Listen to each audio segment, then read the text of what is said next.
నీ మీద నీకున్నటువంటి నమ్మకాన్ని నాశనం చేసి, నిన్నొక కన్‌ఫ్యూజింగ్ స్టేట్‌లో పడేసేటువంటి ప్రేమ ఒకటుంది అంటే నమ్ముతారా? ఒక రోజుకు ఒక అమ్మాయి 4 సార్లు క్షమాపణ చెప్పింది. ఎన్ని సార్లు చెప్పినా సేమ్ రిపీట్ అవుతుంది. చివరికి అనుకుంటుంది, నాలో ఏదో తప్పుంది అని. కానీ అసలు ఏం జరిగిందో తెలియట్లేదు. అసలు నిజమేంటో ఆమెకు తెలీదు. కానీ ఎదుటి వాళ్ళు నువ్వే తప్పు అని అనుకునేట్లు చేసేస్తారు. నీ తప్పు లేకపోయినా తప్పు నీలోనే ఉంది అని నీకు నువ్వే అనుకునేట్లు చేయడం. ఈరోజు మనం మాట్లాడేది ఆ మాయ. ఒక రకమైనటువంటి టాక్సిక్ లవ్, గ్యాస్ లైటింగ్. నమస్తే, నా పేరు సృజనారెడ్డి, సైకాలజిస్ట్. గ్యాస్ లైటింగ్ గురించి మనం మాట్లాడుకుందాం. అసలు గ్యాస్ లైటింగ్ అంటే ఏంటి? గ్యాస్ లైటింగ్ అనేది ఒక మనిషి ఇంకొకరిని తాను తప్పుగా ఆలోచిస్తున్నానని, తాను ఊహించుకున్నదే తప్పేమో అని అనిపించేట్లుగా మానసికంగా మాయ చేసి నమ్మించడం. ఇది ఎక్కువగా ప్రేమలో, స్నేహంలో, దగ్గరితనంలో మొదలవుతూ ఉంటుంది. నేను అలా అన్నానా అని వాళ్ళు అనడం, నువ్వే ఎక్కువ ఫీల్ అయిపోతున్నావు, ఎందుకు డ్రామా చేస్తున్నావు, అసలు నువ్వు ఇలా మెమొరీ ఉంటుంది, నేను ఇట్లా నమ్మలేకపోతున్నాను అని మన మీద మనకి ఒక కన్ఫ్యూజన్ స్టేట్ తీసుకొస్తారు. చిన్న చిన్న మాటల ద్వారా ఇది మొదలవుతుంది. ఒకేసారి కాకుండా కొంచెం కొంచెంగా నిన్ను నువ్వే నమ్మకుండా చేస్తారు. మరి ఈ టాక్సిక్ లవ్‌ని ఎలా గుర్తించాలి? గ్యాస్ లైటింగ్ యొక్క లక్షణాలు ఎలా ఉంటాయో చూద్దాం. మొదట ఈ గ్యాస్ లైటింగ్‌లో నిన్ను నువ్వు నమ్మకుండా చేయడం. అస్సలు నీకు జరిగినటువంటి విషయాల్ని ఏం జరిగినా కూడా దాన్ని తిరస్కరించడం. వాళ్ళే కరెక్ట్ అనిపించేలా నిన్ను మాయ చేసి నమ్మించడం. మాయ చేయడానికి ప్రయత్నించడం. ఓవర్ థింకింగ్ అంటూ నిన్ను, నీ మాటలను, నీ ఫీలింగ్స్‌ని డిస్మిస్ చేయడం. అస్సలు కొంచెం కూడా పట్టించుకోకపోవడం. వాటికి వాల్యూ లేకుండా తీసేయడం. నిన్నే ఇంకా పైగా నిందించడం. నువ్వే దాన్ని ప్రొవోక్ చేశావు, అందుకే నేను అలా అన్నాను. నువ్వే నన్ను అలా అనేలా చేశావు. నువ్వే నన్ను బాగా రెచ్చగొట్టావు అంటూ ప్రతిసారి నిన్నే నిందిస్తూ ఉంటారు.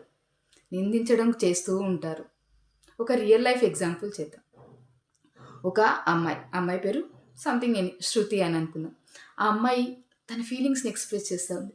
నువ్వు నిన్న ఎంత అవమానించావో తెలుసా నన్ను అంటే, ఆ అబ్బాయి అంటాడు, ఎందుకు నువ్వే ఎక్కువగా అలా ఫీల్ అవుతున్నావు.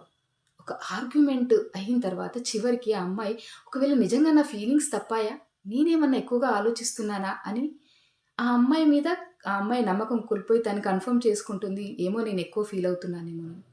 ఇక్కడ ఏమవుతుందంటే గ్యాస్ లైటింగ్ వల్ల మన యొక్క ఆత్మవిశ్వాసం దెబ్బతింటుంది. కాన్ఫిడెన్స్ అనేది బద్దలైపోతుంది. మన మెదడు వరుసగా అరే తప్పేంటి, ఎక్కడ ఉంది, ఎలా ఇలా నేను తప్పుగా అనుకుంటున్నా అంటూ పదే పదే ఆలోచించడం మొదలుపెడుతూ ఉంటుంది. ఈ గ్యాస్ లైటింగ్ అనేది మన జీవితంకి ఎంత డేంజరస్‌గా ఉంటుందో తెలుసా? ఎందుకు డేంజరస్సో తెలుసుకుందాం. ఎందుకంటే గ్యాస్ లైటింగ్ అనేది నిన్ను తక్కువగా ఫీల్ చేసేటువంటి ప్రేమ, మాయ మాత్రమే కాదు, పగటి వేళ కలలు కని తీరిగా చేసేటువంటి నరకం కూడా. నీకు నిజం తెలిసినా నిన్ను నువ్వు నమ్మక, నువ్వే తప్పు అన్నటువంటి ఫీలింగ్ వస్తుంది. చివరికి నిజంగా ఇక్కడ ప్రేమించడం అనేది నిజం కాదు. ఎదుటి వారిని ప్రేమ పేరుతో నియంత్రించడానికి ప్రయత్నం చేయడం అన్నమాట. దీన్ని ఓ రకంగా ఎమోషనల్ అబ్యూజ్ అనొచ్చు. లాంగ్ టర్మ్‌లో దీనివల్ల ఏంటంటే యాంగ్జైటీ, డిప్రెషన్, ట్రస్ట్ ఇష్యూస్‌కి దారితీస్తుంది. మరి అలాంటి గ్యాస్ లైటింగ్ నుంచి ఎలా బయటపడాలి? ఒకవేళ ఆల్రెడీ మనం గనక ఎదుర్కొంటుంటే. ఒక జర్నల్ అనేది రాయాలి.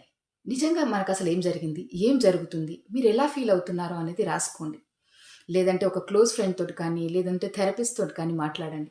దీనివల్ల మీ యొక్క బ్లైండ్ స్పాట్స్‌ని మీరు గమనించినటువంటి అంశాలను బయటకు తీసుకొని రావడానికి అవకాశం ఉంటది.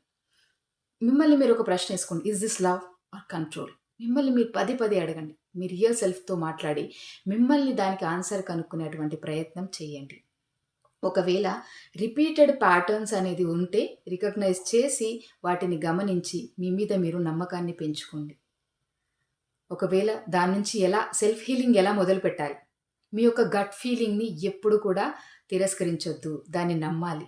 మీ యొక్క ఎమోషనల్ వాలిడేషన్‌ని బలంగా నిలిపేలా మిమ్మల్ని మీరు నిలబెట్టుకోవాలి. సారీ అని చెప్పారనుకోండి, అతని యొక్క పద్ధతులు మారాయా లేదా అని గమనించండి. అందులో నిజం ఉంటే, ఎదుటి వారిలో మార్పు కనబడితే నిజాన్ని ఒప్పుకోండి. లేదంటే అది gas lighting, it's an emotional ట్రాప్‌గా గమనించి మీ జాగ్రత్తలో మీరుండండి. లేదంటే మెంటల్ డిస్టర్బెన్స్‌కి దారితీసే అవకాశాలు చాలా చాలా ఎక్కువగా ఉంటాయి. So, be careful. ఫైనల్లీ నిన్ను నువ్వు ప్రేమించుకోవడం, ఎవరైనా ప్రేమ పేరుతో నిన్ను మాయ చేయాలంటే దాన్ని ప్రేమ అనకూడదు. Remember that. దాన్ని గమనించండి ఒక్కసారి. ఫైనల్‌గా సైకాలజీ ప్రకారం నేర్చుకోవాల్సిన లెసన్ ఏంటంటే, గ్యాస్ లైటింగ్ సర్వైవర్స్ ఒక్కసారి బయటకొస్తే వాళ్ళే ఎక్కువ పసిగట్టి మనసులు కలవాళ్ళవుతారు. So, be careful. ఈ టాక్సిక్ లవ్‌లో డిఫరెంట్ ఇష్యూస్ గురించి నేను ఎపిసోడ్స్ లాగా ఎక్స్‌ప్లెయిన్ చేస్తూ ఉంటాను. మీరు ఎదుర్కొనే ప్రాబ్లమ్స్ ఉంటే కామెంట్ సెక్షన్‌లో రాయండి. వీడియో నచ్చితే లైక్ చేయండి. యూజ్ అవుతుంది అనుకుంటే ప్లీజ్ షేర్ ఇట్. మరిన్ని ఎపిసోడ్స్ కోసం సబ్స్క్రైబ్ చేసుకోండి. Know more about mental health, no more about love, no more about you. Thank you.